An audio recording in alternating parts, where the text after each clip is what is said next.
자, 수업 시작하겠습니다.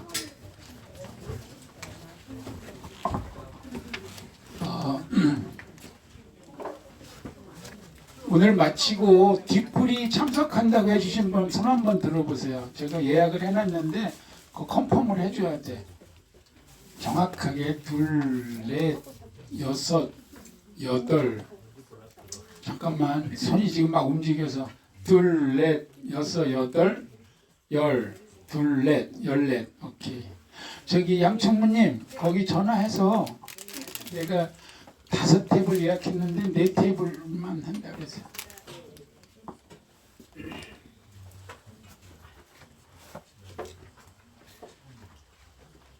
자, 이제 불탑에 대해서 이번 시간에 최대한 좀 같이 알아보고 이제 본격적으로 다음 주부터 이제 승탑을 들어갈 수 있도록 해보겠습니다. 탑, 우리가 말하는 탑은 스투파에서 줄었다고 제가 말씀을 드렸죠. 스투파에서 탑이 됐다. 근데 이 탑은 사실은 유골이나 사리, 제가 나중에 사리를 한번 별도로 설명할 거예요. 그러니까 지금은 이제 그냥 퀘스천 갖지 말고 그냥 유골이라고 봐도 되고 사리라고 봐도 되고, 하여튼 그 뼈 조각 또는 기타 그런 다비를 하고 난 어떤 그런 것들을 안치한 것을 탑이라고 하는데, 초창기에는 탑에 유골이 없으면 지제라고 했습니다. 근데 나중에는 그것을 구분하지 않게 되었다 이렇게 돼 있어요. 그러니까 초창기에는 유골이나 사리가 있는지 없는지를 구분했다고 했습니다. 제가 그 전에 탑이 있었다 그랬죠. 석가모니 부처님 전에도 기념탑도 있는 거예요. 그냥 무슨 했던 자리에 탑을 세우고 뭐 이렇게 하거든요. 거기에 당연히 유골이 없는 거죠. 지금 불탑에도 그 아무리 84,000 탑을 아쇼카가 세웠다 그래도 지금 8만이 아니라 제가 볼 땐 800만도 넘을 것 같은데, 탑이 전 세계에 다 부처님 사리를 어떻게 넣겠어요. 그러니까 부처님 사리가 없는 탑에 뭐를 넣어요? 불경, 소탑, 작은 탑들 뭐 이런 어떤 그걸 넣는 것을 부처님 사리를 넣은 걸로 대신하기도 하죠. 그래서 과거에는 구분을 했는데 지금은 구분을 안 했다. 그래서 이 탑은 엄밀히 말하면 부처님 사리를 모신 불탑과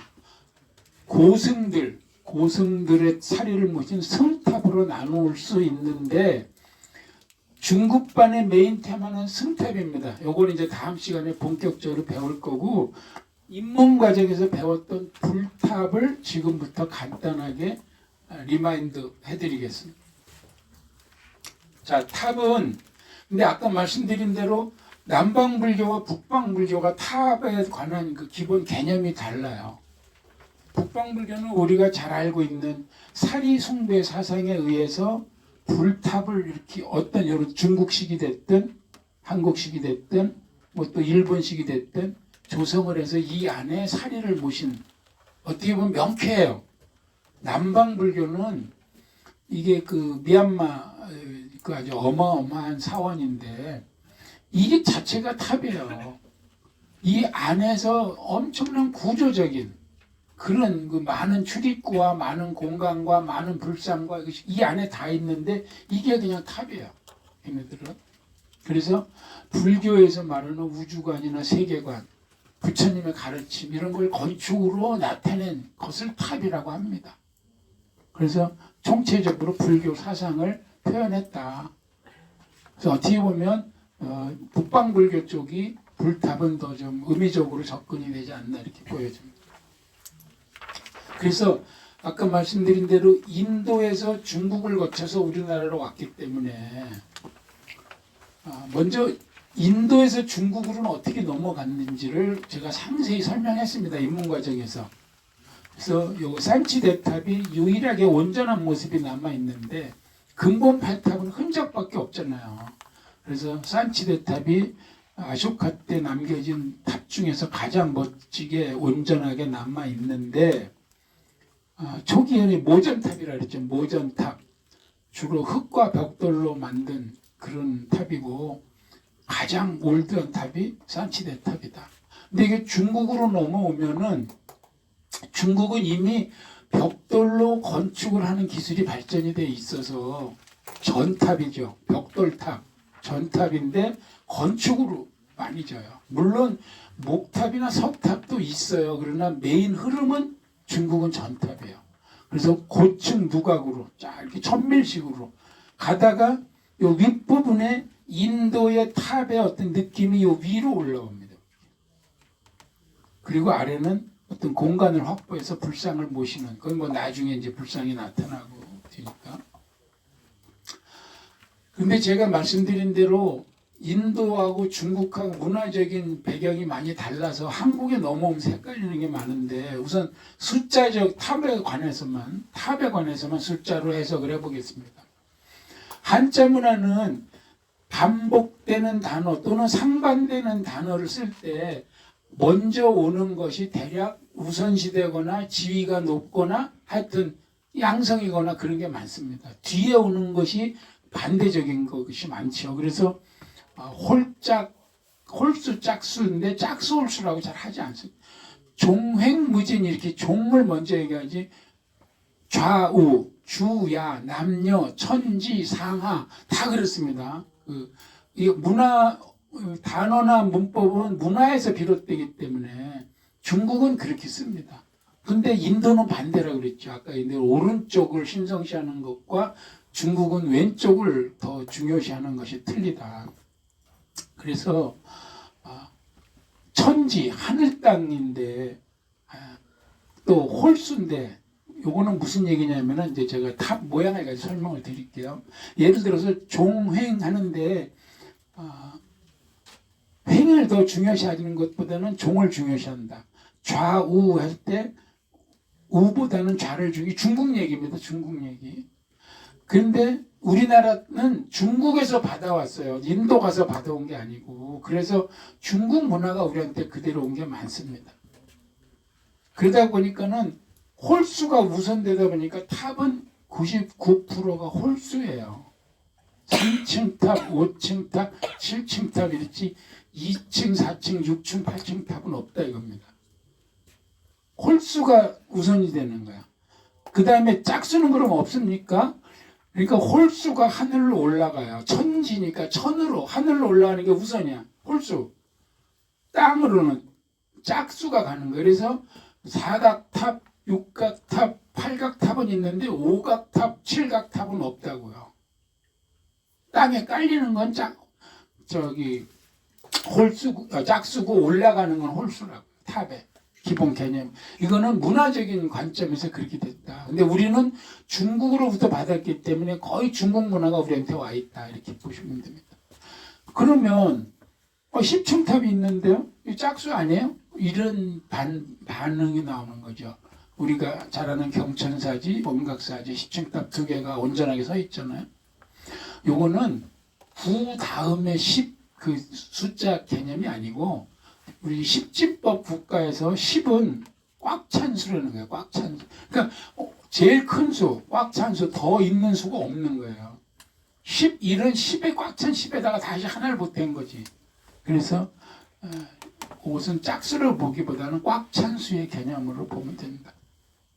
물론 뭐 13층 탑 이런 것도 일부 있는데, 이런 것은 대개 원나라에서 들어온 거지 중국의 본류 문화는 아니다. 또 이런 해석이 있으니까 뭐 이런 건 또 뭐 우리가 논문 쓸 건 아니니까 그냥 요 정도 상식만 알면 될 것 같습니다. 그래서 중국에서 이제 한국으로 넘어오는데, 초기에는 한국에도 대단한 목탑들이 많았다 그랬죠. 그런데 목탑의 문제는 영구성이 없죠. 재료가. 그래서 초기 목탑은 남아있는 게 없다. 가장 대표적인 건 황룡사 구층탑 남아있지 않다 그랬죠. 지금 남아있는 게 유일하게 속리산에 있는 법주사 팔상전 5층 목탑, 뭐 건물이죠 사실은. 목탑인데 이것도 임진왜란 뒤에 새로 진 거니까 1400년대에 진 거죠. 그 이전에 남아있지 않습니다. 황룡사 구층탑 어마어마하다는 거 전해지는데, 쌍봉사 대웅전 3층 탑은 잘 끌고 오다가 80년대 불나서 다시 져가지고 보물에서 해제가 됐습니다. 문제는 이제 석탑입니다. 한국의 탑 문화의 어떤 하이라이트는 석탑인데 그 당시에 신라 고구려 백제 삼국 시대인데 고구려에 관한 한 우리 영토에 남아있는 지역이 없고 그래서 문화적으로 접근하기가 어려우니 신라하고 백제만 논한다 이렇게 했습니다. 전제 조건을. 그래서 현재 남아있는 가장 오래된 석탑은 백제 쪽에서는 미륵사지 서탑이죠. 서탑 서쪽에 있는 무너지는 거 간신히 잡아서 세웠죠. 신라에서는 분황사 석탑인데 요거는 모전 석탑입니다. 모전 벽돌을 흉내낸 돌을 깎은 벽돌이 아닌 거죠. 모자가 들어가면 이게 가짜라는 뜻입니다. 그래서 백제는 온전하게 백제 때 석탑은 요거 두 개예요. 요건 백제 때 석탑입니다. 그래서 미륵사지 석탑은 백제 무왕 때 왕후가 바쳤다는 사리봉정 봉안기가 나왔죠. 그 다음에 정림사지 5층 석탑까지 두 개는 백제 때 석탑으로 지금 남아있는 석탑입니다. 여기 소정방이가 대강 평백제를 써가지고 소정방이가 세운 탑이라고 한때 소문이 났었는데 그거는 정복자가 문화적인 침략을 한 거죠. 이 귀중한 탑에다 글씨를 썼습니다. 그리고 제가 말한 이 백제 개석탑은 지역적으로 백제 지역에 그 뒤에 통일신라, 고려, 조선 넘어오면서 탑이 생겨도 모양이나 그 특성으로 백제계의 특성을 가지고 가는 겁니다. 이쪽 지역 탑들은. 그래서 백제계 석탑은 그 뒤로 또 막 여기 이제 절충이 되죠. 다른 또 양식으로. 이거는 그냥 참고로 한번 쭉 알아두시면 됩니다. 신라는 그 아까 얘기한 분황사 모전 석탑과 의성 탐리의 5층 석탑, 다 모전 석탑입니다. 경상도 쪽은 모전 석탑하고 전탑이 많아요. 우리나라 석탑의 모전과 전탑의 80% 이상은 경상북도, 그것도 남도보다 그쪽에 다 가 있습니다. 제가 요거는 편의상 A타입, B타입이라고 정했죠. 여러분들하고 저하고 설명하느라고. 이거 공식 용어 아닙니다. 그래서 밖에 가서 모전탑 A타입이죠 뭐 이러면 다른 사람들은 못 알아듣습니다. 그냥 설명하느라고. 무슨 뜻이냐, 전탑이나 모전탑이나 외형은 똑같습니다. 근데 전탑은 요게 벽돌이고 한 장 한 장이, 모전탑은 벽돌이 아니고 돌을 벽돌처럼 깎은 거예요. 그러니까 언뜻 보면 벽돌인지 아닌지 뭐 모르지만 전문가들은 알죠. 그걸 모양은 똑같이 짓습니다. 이게 전탑, 모전탑 이렇게 져요. 제가 말하는 게 A타입. 그리고 B타입은 뭐냐, 돌로 했지만 그냥 이렇게 석탑처럼 돌로 했지만 이 옥계석 아랫부분 윗부분을 우리 석탑은 이렇게 깎거든요. 이렇게. 근데 이거 깎질 못하니까 제일 길게 내고 조금씩 들이고, 제일 길게 내고 조금씩 들여서 여기서 경사를 만들어내는 거예요. 의도적으로 계단처럼. 그래서 요것은 B타입 모전 석탑 또는 전탑, 요건 A타입. 그리고 요거는 그냥 우리가 알고 있는 그런 탑이죠. 그래서 이 바로 이 옥계석의 차이를 볼 수가 있습니다. 이거는 그냥 눈으로 봐도 알고, 요게 헷갈려요. 요게. 그런데 요거는 우리가 그냥 일반 탑으로 그냥 석탑하고 똑같거든요. 요거만 차이 납니다. 옥계석만. 그 뒤에 몇 개 보여드렸어요. 그때. 그래서 모전석탑 3대 국보가 있습니다. 다 국보입니다. 경주 분황사 모전석탑, 의성 탐리 5층 석탑, 영양 사내리 5층 모전석탑. 옛날에 봉감이라고 그랬는데 지금은 영양이라고. 멋있습니다. 진짜로. 여기는 특히 해질녘에 가서 보면 이게 강가에 있는데 아주 멋스럽고요. 층과 층 사이에 벨트가 하나씩 또 이렇게 집어넣은 이런 좀 액세서리가 아주 눈에 띕니다. 전탑, 요거는 이제 리얼 벽돌이죠. 전탑은 우리나라에 딱 5개 있습니다. 5개 현재 남아있는 것은. 그래서 5개 중에 안동에 3개가 있고 여주에 하나 있고 칠곡은 뭐 대구 팔공산 뒤에 경상북도죠 여기도. 그래서 안동에 그 유명한 법풍사지 7층 석탑이 있고요. 그 다음에 요게 이제 법풍사지는 지금은 신세동이라고 그럽니다. 그다음에 동부동 여기 저 역전 앞에 조탑동 그 공사 끝났나 몰라. 얼마나 오래 하는지 갈 때마다 못 봤어요. 아직도 안 끝났어요. 그 다음에 이제 여주 신륵사에 있는 다층 석탑. 예, 몇 층이라고 정의를 못 내리는 거예요. 그 다음에 칠곡 송림사 요거는 보수 끝내가지고 아주 깨끗해졌어요. 그래서 여기 다 5개인데 시대적으로는 통일신라 때가 4개고 고려 때가 요거 하나입니다. 안동은 그 중앙선 철로에 가려있던 거 다 지금 털어내가지고 잘 보이게 해냈다니까 그 부지 정리하고는 제가 못 가봤어요. 부지 정리할 때는 봤는데 잘 해놨겠죠.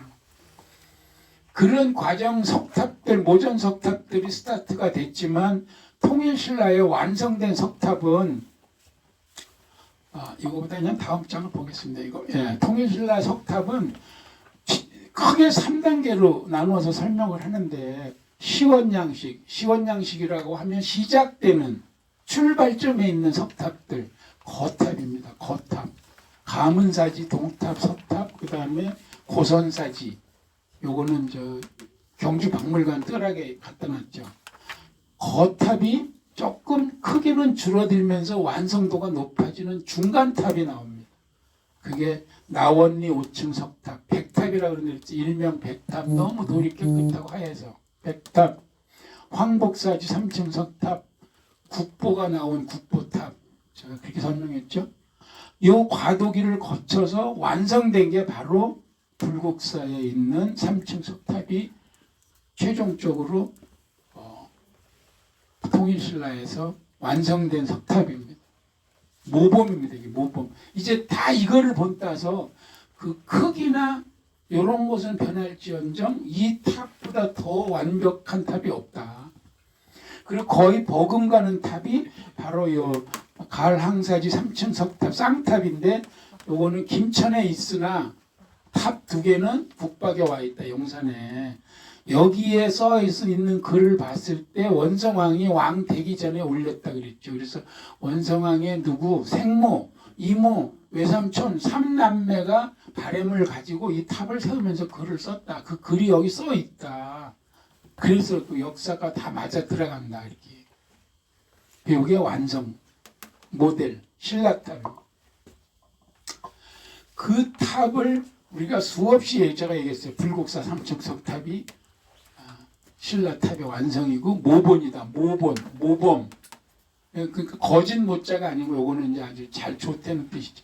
더는 채우고 보탤 것이 없을 줄 알았는데 채우고 보태는 게 나오죠. 뭘로? 겉에다가 뭘 막 붙이기 시작하는 거예요. 장엄, 부처님의 공덕을 높이기 위한 어떤 여러 가지 다양한 표현, 꾸밈 이런 것이 막 늘어나는 거죠. 그래서 표면에 막 장학리 5층 석탑 막 사천왕 새기고 금강상 새기고 12지신 새기고 막 이런 것들이 나오는 겁니다. 그 다음에 이형탑이 나옵니다. 이형탑. 과감히 저 3층 석탑의 틀을 깨는 대표적인 게 그 쌍탑으로 서 있는 다부탑이라 그랬죠. 국보 20호 10원짜리에 있는 대표적인 이형탑. 이렇게 이제 막 변화가 모색이 되는 겁니다. 그러면서 고려시대로 넘어가면서 막 커지고 5층, 7층 이제 여기서도 이제 사이즈로 한번 해보겠다고 덤비는 거죠. 그래서 이형석탑의 대표 다부탑 이거는 저기 구례 화엄사에 있는 효대의 사사자 그 공양탑이죠.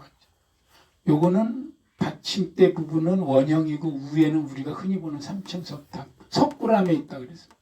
근데 요거 있는지를 모르면 가면 못 봐요. 왜? 일반인 금지구역 안에 있어 석탑이. 그래서 아는 만큼 보이는 거예요. 지금 석굴암이 제일 비싸거든. 불국사 석굴암이 입장료 6,000원. 6,000원 내고 들어가서 얘를 못 보고 나온다고. 왜? 있는지 모르니까. 사람 다니는 길이 없거든요. 정해사지 13층 석탑. 요건 거의 우리나라 유일한 밀첨식 지붕이 따르락 아코디언 같이 붙었죠. 요거랑 닮은 꼴이 일본 반야사에 있어서 제가 일본 요번에 가면 꼭 볼라 그러는 거. 그런 것이 이제 고려 시대로 넘어오면 그 고려의 그 북쪽 고구려 쪽, 그 다음에 백제 지역 쪽, 신라 지역 쪽 그쪽을 이어받은, 그러니까 그 기존의 나라는 고려가 됐지만 그 영역적으로 신라 땅, 백제 땅, 고구려 땅은 그 패턴을 이어받는 거예요. 엔드, 바트가 아니고 엔드. 그리고 고려에서 또 새로 시작하는 고려 나름대로 스타일의 탑이 나오는 거예요. 그리고 또 다양한 특수형, 여기에도 속하지 않는 그런 탑들이 분류가 될 수 있다. 조선시대는 뭐 억불숭용하면서 절에 그 아주 박대가 심해지고 그러다 보니까 불사를 일으킬 수 있는 인력, 시간, 동원할 수 있는 금전적인 문제도 어렵죠. 그래서 조선시대는 커다란 불사가 특정한 시기 몇 번 빼고는 없어요. 그래서 조선시대는 참 나름대로 어려운 시기였다. 불교에서는.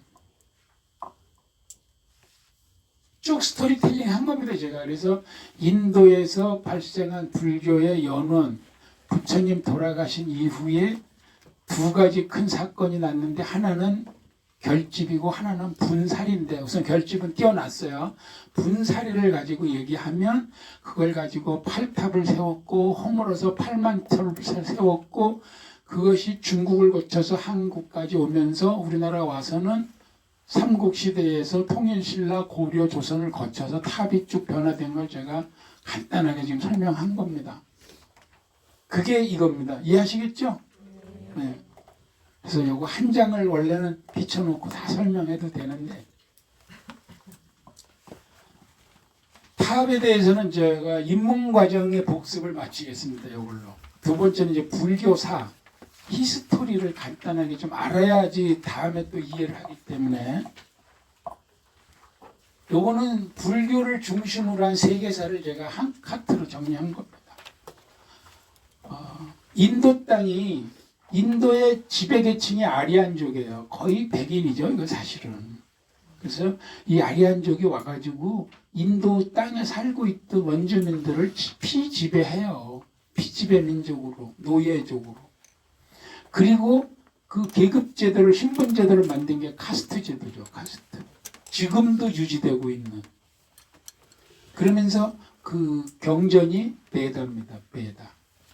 이걸 합리화하는 경전이라 그럴까? 그러니까 인류의 문명이 시작되고 그 뒤에 바로 인도에서 일어난 일입니다. 그 뒤에 나타난 게 부처. 부처가 비로소 깨닫고 제자를 두고 하면서 불교가 시작된 거라 그랬죠. 그래서 불교가 부처님 돌아가시고부터가 1년인데 비슷한 시기에, 요 연도는 요것도 남방불교 주장을 가지고 1956년에 정의하는 연도잖아요. 자이나교도 이것도 반드시 맞는 것 같지는 않아. 아무튼 비슷한, 거의 앞서거니 뒤서가는 하는 시대에 인도에서 자이나교도 나옵니다. 자이나교 유튜브에서 검색하면 지금도 인도에 꽤 많아요. 자이나교는 두 가지 부류가 있는데 백의족하고, 그러니까 흰 옷을 입는 족 파트하고 아예 안 입는 파트가 있어요. 안 입는 파트는 진짜 안 입고 나와. 그리고 거의 비슷해요. 서로 저기 개 같은 것도 살생하지 마라, 뭐 하지 마라, 소유 무소유 주장하고, 그 저변에 깔린 거는, 중요한 거는 평등 사상이에요. 평등 사상.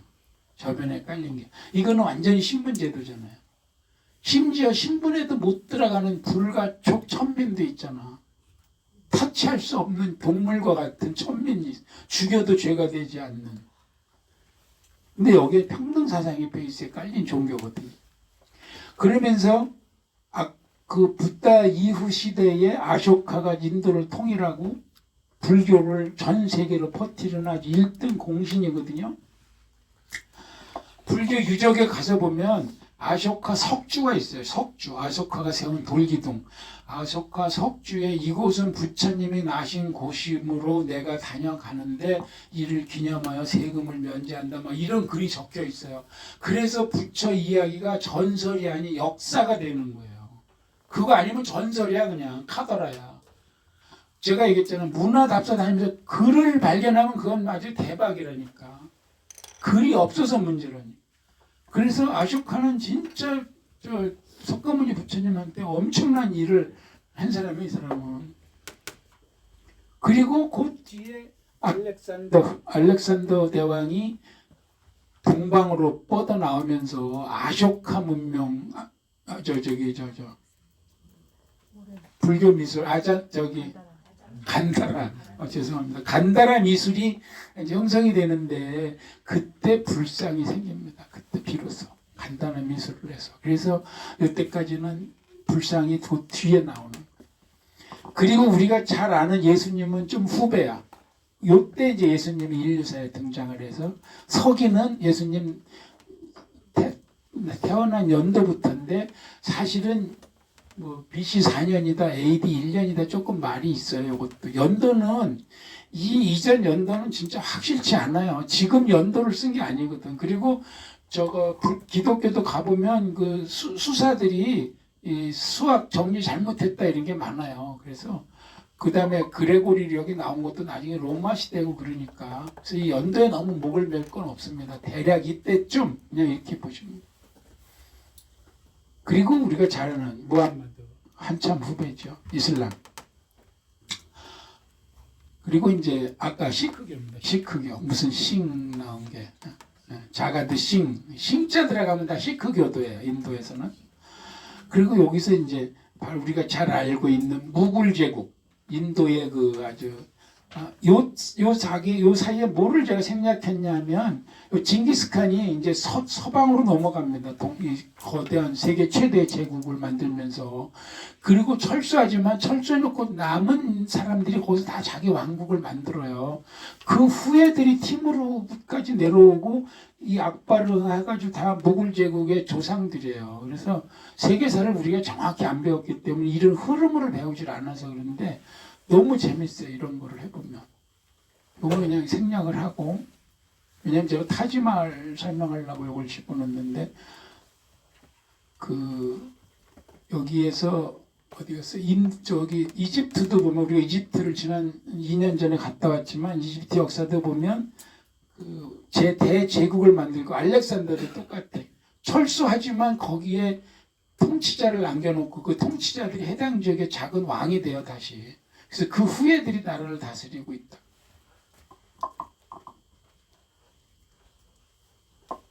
그래서 불교는 그렇게 지금 제가 쭉 설명한 게 이 얘기입니다. 그런 시대적인 상황에서 인도 지역은 아리안족이 지배적으로 피지배 그 현지인들을 노예급으로 압박을 해서 4개 계급 단체를 만들어서 철칙으로 지키고 있는 그런 상황에서 나온 거예요. 불교와 자이나교가 거의 비슷하다고. 지키는 것도 비슷하고.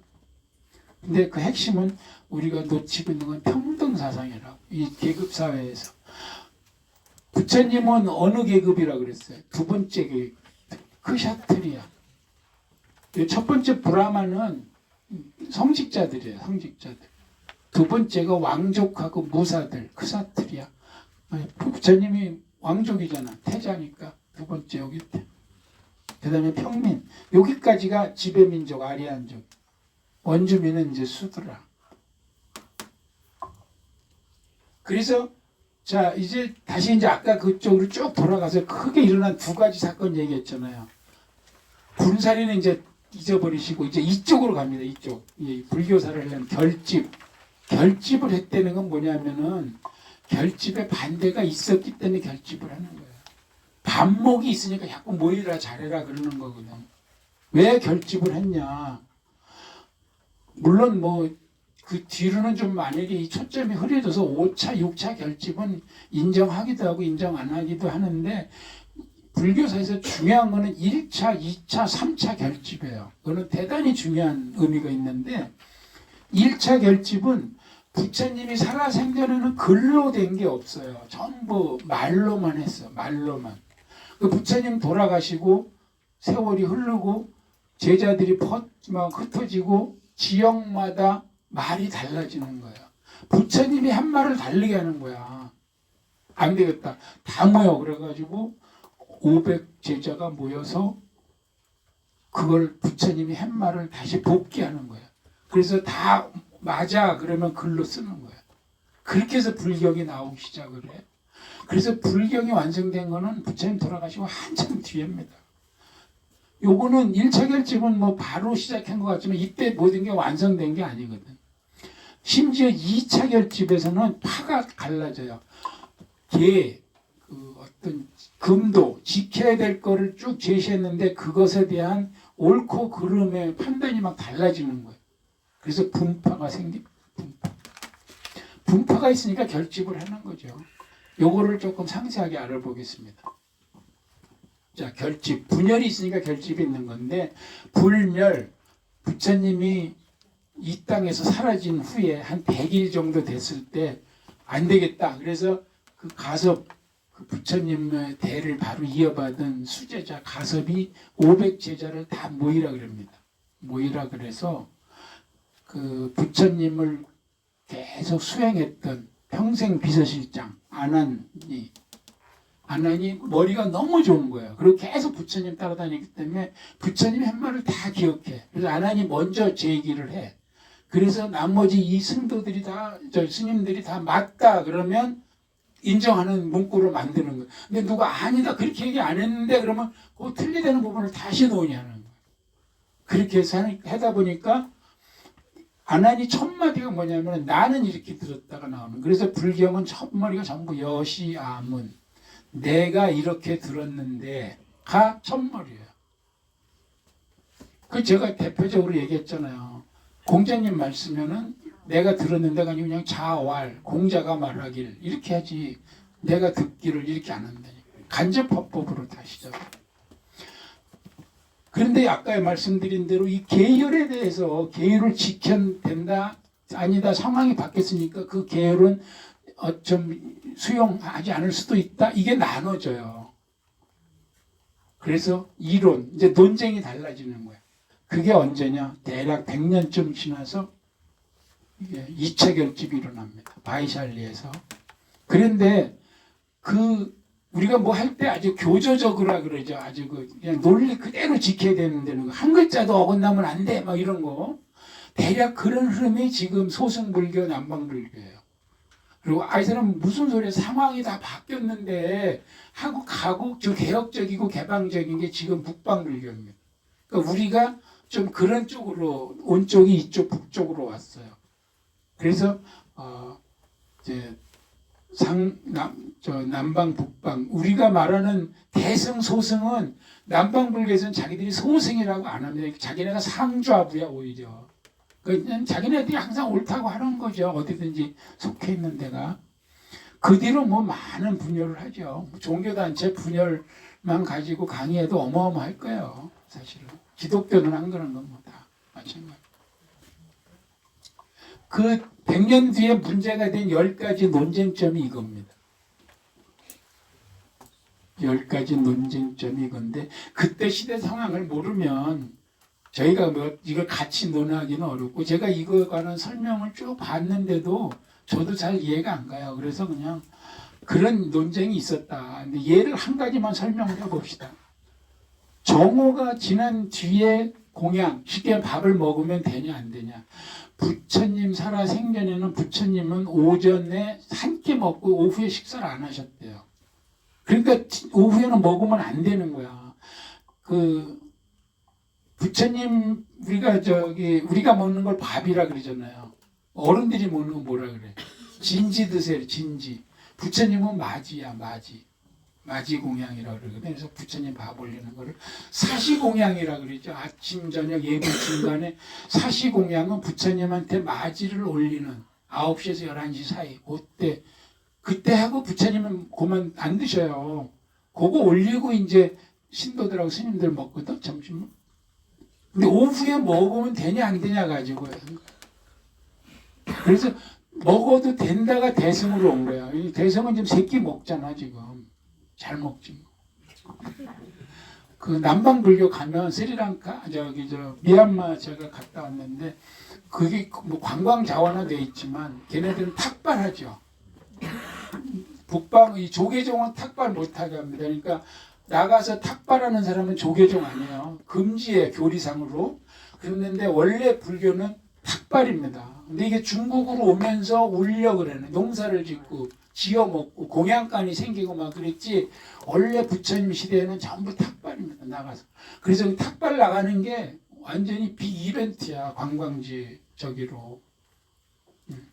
근데 그걸 오전에 하고 그거 한 끼 먹고 오후에 안 먹는 거야. 이걸 가지고 싸우는 거야. 이 10번 이거는 뭐냐면 금이나 은을 시주받으면 안 된다는 거죠. 그러니까 금부치, 어떤 돈, 지금으로 말하면 돈이라고 그럴까? 하여튼 그런 걸 받으면 안 된다는 거예요. 근데 이게 이제 예를 들면 이런 논쟁인 거예요. 이 바이샬리가 그 당시에 인도에서 아주 활발하게 발전하는 상업도시예요.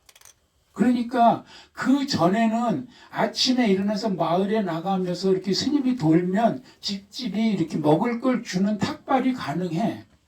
근데 바이샬리가 상업도시화 돼서 나가니까 9시 이전에는 문도 안 열어 우선 가게가. 10시 넘어서 겨우 문을 열었는데 가니까 밥이 없어 이 사람들은. 가게잖아 전부. 그러니까 무슨 이렇게 가서 스님이 도움이 될 수 있는 금부치 같은 걸 주는 거예요. 그러니까 그런 걸 받으면 되냐 안 되냐 가지고 교조적인 입장은 안 된다는 거죠. 하여튼 부처님이 지킨 거는 깨면 안 된다고. 북방으로 온 사람들은 바뀌었지 않냐. 응? 그래서 이 나머지도 다 그런 거인데 이건 뭐 제가 다 설명하기엔 저도 역부족이고 아무튼 이걸로 인해서 분파가 갈려서 상좌부, 북방 대승 뭐 이렇게 해서 이제 갈라지는 계기가 됐다 이렇게. 그래서 우리가 말하는 대승불교는 이제 그런 그 당시 나름대로는 개방적이고 개혁적이고 이제 그렇게 나가는 거예요. 그래서 대승은 큰 수레라는 뜻입니다. 큰 수레. 소승은 출가한 사람들의 해탈과 깨달음을 포커스에 맞추지만 대승은 누구나 불심을 가지고 접근해서 깨달으면 누구나 다 부척될 수 있다까지 돼 있죠. 그래서 큰 수레에 태워야 많이 태우잖아요. 그래서 대승불교라고 하는 거예요. 어디로? 희안의 세계로 강 저쪽으로 태워다 주는 거예요. 소승은 출가한 딱 머리 깎은 그 신분에 있는 사람들만을 위해서 존재한다. 우리가 말하는 이제 보살은 보리살타의, 그러니까 우리가 불교 용어를 하다가 보면 뭐 다른 것도 마찬가지인데 인도에서 산스크리트어죠. 버머라고 하는데 인도 말이 중국으로 넘어와서 한자어가 우리나라로 넘어올 때 한자어가 버머를 받아들일 때 두 가지 방식으로 음으로 받아오기도 하고 뜻으로 받아오기도 하는 거예요. 왕사성 그러기도 하고 라즈기르 이렇게 하기도 하고 왕사성은 뜻으로 가져온 거야. 그래서 이것도 보살은 그냥 보리살타를 그대로 발음 사운드만 가져온 거야. 뜻으로 가져온 경우도 있고. 그래서 깨달으려고 애쓰는 사람들을 보살이라고 하는데 지금은 이제 여신도들은 다 보살이라 그러죠. 절에서. 저거는 대승불교에서는 누구나 그 보살로 폭넓게 보지만 그런 차이는 있다. 그래서 원래 소승불교에서는 부처로 깨달아서 부처 되기 직전에 있는 그런 수도자들 한해서만 보살이라고 하는 거예요. 근데 대승불교는 그냥 불교에 귀의하면 다 보살이에요. 그러니까 여러분들은 이제 대승불교권에 있으니까 대승불교로 좀 얘기를 풀어나가면 됩니다. 인도는 지금 불교사 하는 겁니다. 불교 히스토리. 그렇게 세계로 퍼뜨린 발상지 인도에서는 오히려 불교가 쇠락을 하죠. 인도에 가면 불교가 지금 어딘지 잘 몰라요. 절인지 힌두 사원인지 어떤 이상한 사람 앉아 있으면 저 사람이 불교 스님인지 갑자기 대나무 열고 코브라 나오고 막 돈 내라 그러고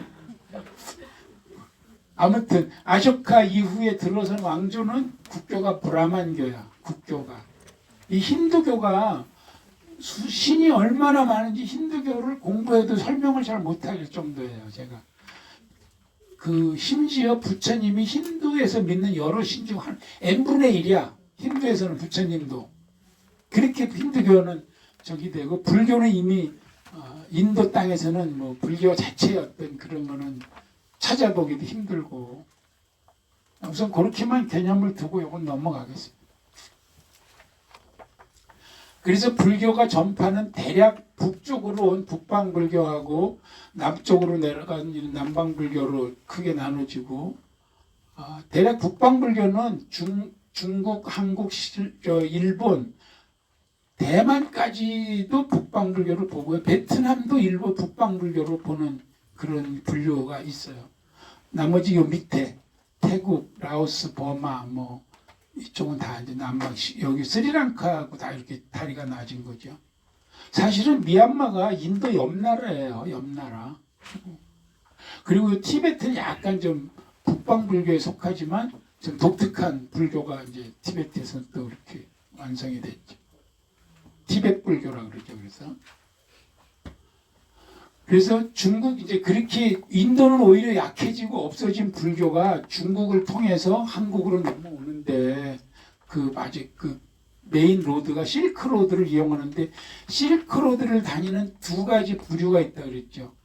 한 부류는 대상들 실크로드를 이용해서 동서양을 연결해서 불을 쌓는 그런 상인들, 한 부류는 스님들인데 중국에서 인도로 가거나 한국에서 중국으로 가는 스님들은 구법승이야. 법을 구하러 가는 거고 인도에서 중국으로 오거나 중국에서 한국으로 오는 사람들은 전법승, 법을 전하러 오는 거야. 그 스님들 두 가지 부류가 실크로드의 메인 흐름이죠. 그래서 중국엔 낙양의 백마사가 첫 절이라고 그러죠.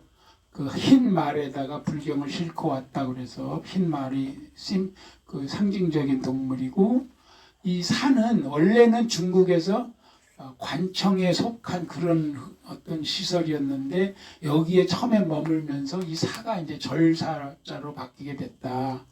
이렇게 저희들이 이제 그 흐름을 이해하고 있고 쭉 흘러와서 요거는 이 설명하는 데 따른 중국의 연표입니다. 이거 중국의 연표. 쭉 우리가 하은주 시대부터 시작을 해서 춘추전국 시대 지나서 요때가 부처님이 인도에서 딱 살았던 때예요. 그 뒤에 한나라 삼국시대 우리가 말하는 삼국제 나오고 진나라 남북조 쭉 들어가는데 요때가 바로 이제 한나라 때 중국의 불교가 처음 들어온 거예요. 백마사. 그리고 내려오면서 바로 양무제 양나라의 무제 황제가 있을 때 이 사람이 불교에 심취해가지고 자기 나름대로 불교 사업을 많이 했고 자기가 전설의 전륜성왕 아쇼카 왕의 법원 간다고 자부심을 가졌는데 그때 중국에서 넘어온 달마를 만나죠. 근데 달마가 아무것도 이룬 게 없다 그러죠. 이때 달마가 오는 게 대략 요때입니다. 요때 진나라 요때. 그리고 그 뒤로 이제 수나라, 당나라 넘어오면서 중국 불교는 중흥기. 물론 이 중간에 불교 그 암흑기도 많아요. 근데 그거 다 하려면 기니까 아무튼 흐름은 이렇습니다. 그래서 대략 요 선종, 요 달마가 들어오면서 소위 말하는 선불교, 선종이 시작이 되는. 우리가 잘 아는 현장법사, 불경을 한자로 버머에서 한자로 번역한 분이 크게 두인데 구마라집인가 그분이 구역이고 이 현장이 신역이에요. 아주 큰 두 맥이 불경 번역의 그 맨파워가 있는데 그 뒤에 제가 한번 설명할 겁니다. 그래서 그렇게 과정을 거쳐서 한국으로 와요.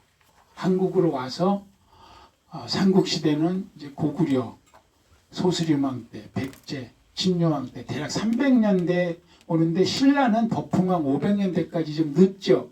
늦대는 것은 상대적으로 거부가 셌다는 거예요. 백제나 고구려보다. 왜?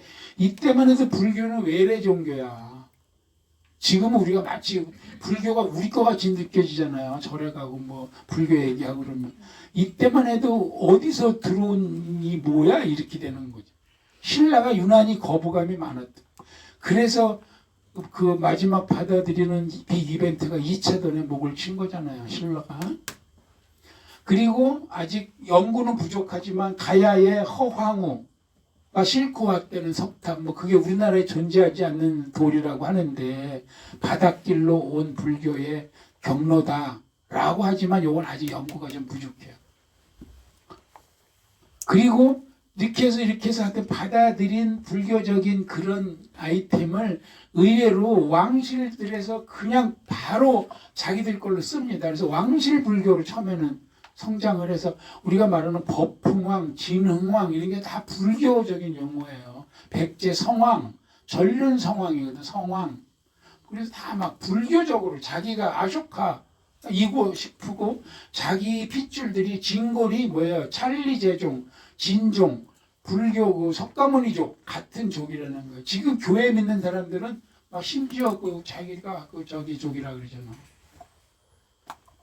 거기야 거기. 거의 그 하나님 그 저기 예수님 그 같은 족이라고 그러는데 아무튼 특정 종교를 얘기하면 안 되니까 그런 것까지 빠져나가요. 이 저기에 국왕들 명칭. 제가 재밌는 얘기를 해드릴게요. 법흥왕은 법을 흥하게 하는 거잖아요. 불교 용어예요. 진흥왕 마찬가지 비슷한 거죠.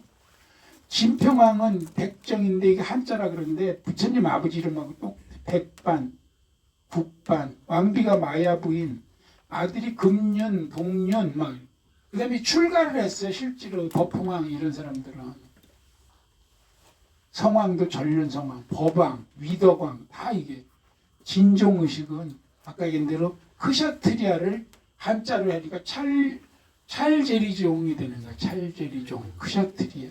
이게 진종이에요. 자기네들이 그래서 진골이 된 거죠. 또 얼마나 많은 그 일부 권력자들이 자기가 미륵이라 그랬어. 어마어마하게 미륵이라 그래서 뭐 궁예부터 시작해서 우리 역사에서 수많은 미륵들이 재밌는 거 있잖아요. 이거 처음 공개하는 건데 자료를 저는 늦게 찾아서 우리 고려 32대 우왕 있죠. 우왕은 누구의 소생이야? 반야 소생이죠. 근데 반야하고 공민왕의 썸씽이 아니고 반야하고 신돈의 썸씽이라고 주장을 하는 거잖아요. 그래서 폐가 입진, 거짓을 폐하고 진실을 세워라 그래서 둘 다 처단한 건데 엄마가 반야야. 반야가 뭐예요? 가장 핵심 온전한 완벽한 진리가 반야거든. 제가 설명했죠. 팔만대장경을 엄청 큰 가마솥에 다 집어넣고 조리면 반야신경만 남는다 할 정도로 메인이에요. 엄마가 반야예요. 반야. 오왕이 어릴 때 이름이 모니노 기록에 나와요. 모니노. 석가모니예요. 모니의 노예야.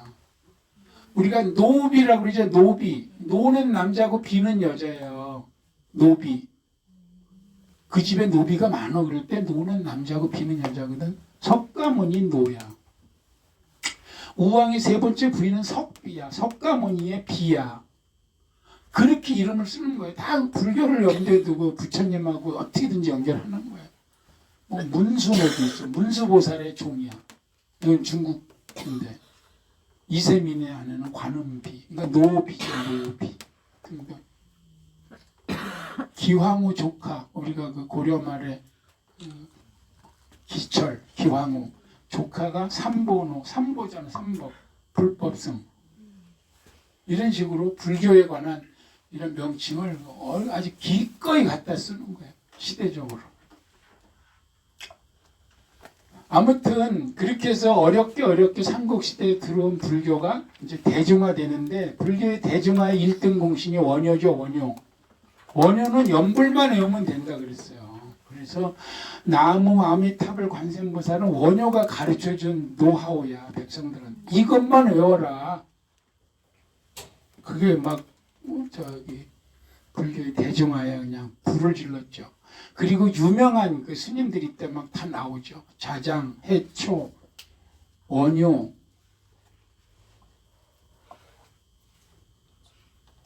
요 안흥 스님 요거 나중에 요거 기억해. 별로 우리가 잘 취급 안 하는 스님인데 요것도 중요한 스님인데 뒤에 얘기 나옵니다. 원광 세소고개 가르쳐 준.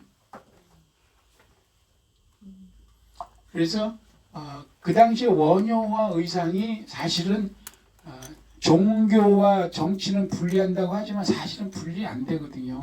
둘 다 정치에서 인정받고 뒤에서 밀어준 스님들이야. 솔직하게 얘기하면 그 원효와 의상이 뭐 요속공주하고 웨딩 올렸으니까 대단한 스님이지 사실은. 그 아들이 설총. 그래서 원효는 보나마나 설시다. 아들이 설총이니까. 의상도 다 왕족이에요. 그런데 아까 얘기한 대로 그 양무제 때 중국에로 누가 건너온다 그랬어요. 달마가 건너오면서 선이 건너오는데 그 선이 이 땅에도 오는 거예요. 선종이 넘어오는 거야. 신라 시대 후기에 교학은 좀 내려가 너무 문장 위주로 교리 위주로 하니까. 그리고 신라 정부가 그 국가적인 막 임금들이 선호하던 그 불교 사상이 중앙 정부가 오히려 아주 무력해지죠. 경주 일부만 빼고는 지배력이 다 떨어지죠. 지방 권력들이 등장하는데 이 권력들이 유학을 갔다 온 유명한 스님들 하나씩 다 잡아가지고 산문이 생기는 게 다 거기서 생기는 거예요. 그래서 정경은 절대 분리된 적 아니 정치와 정교는 분리된 적이 없다. 이건 제 생각이에요. 그때도 이거 지방 권력 못 잡으면 구산 성문으로 서지도 못해. 솔직하게 얘기해서. 그래서 이 선종이 들어왔다. 보리달마에 의해서 중국에서 한국으로. 불교사 여기까지 하고 오늘 마치겠습니다. 그래서 지금 오늘 입문 과정에 리뷰 두 가지를 했는데 하나는 불탑, 탑에 대한 거를 쭉 설명을 좀 두서없이 했고요. 두 번째는 불교사를 쭉 하면서 우리나라까지 넘어온 과정, 그 중에 이제 선종 얘기를 하는 시점이 오늘 마지막입니다. 그래서 다음 2주 후인데 다음 2주 후에 두 번째 시간에는 불교가 넘어온 다음에 제2의 물결 선종이 와가지고 이 땅에서 어떤 일들이 일어났는지 그래야 사리신앙하고 막 연결이 되거든요. 여기까지 하고 마치도록 하겠습니다. 고맙습니다. 뒤풀이 가실 분은 저기 준비하고 계시다 같이 가셔요.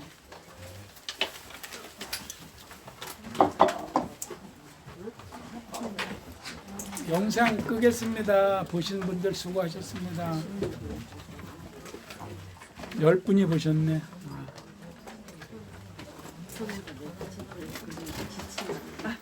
그럴 테니까 너 소리 들리고